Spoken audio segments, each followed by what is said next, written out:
God's story. Peter fishes for men. So part of God's story is about a guy named Peter, and it goes like this. Actually, hold it right there. Peter's real name was Simon. He lived in a place called Capernaum where he had a wife and worked as a fisherman. Simon was just a normal guy, but his life was about to change forever. See, Simon was fishing one day, like usual, when Jesus got into Simon's boat. He taught some people who were standing around. Then he said to Simon, "Go out into deep water. Let down your net so you can catch some fish." Simon had been fishing all night without catching anything. The last thing he wanted to do was go back out into deep water.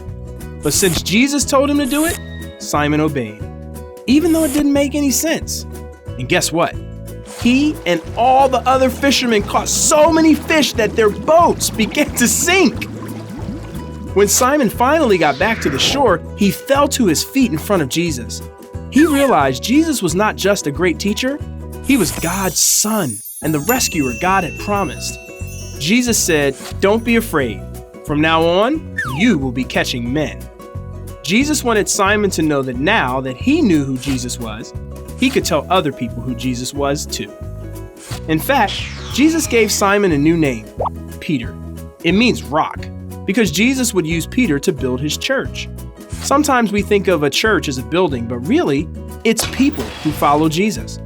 And just like we might use rocks to build a church building, Peter was one of the very first people to follow Jesus and show others how to follow him too. And that's part of the story of Peter.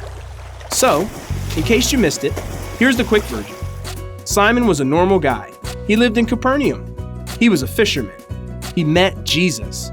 Jesus told him to go to deep water. Simon obeyed.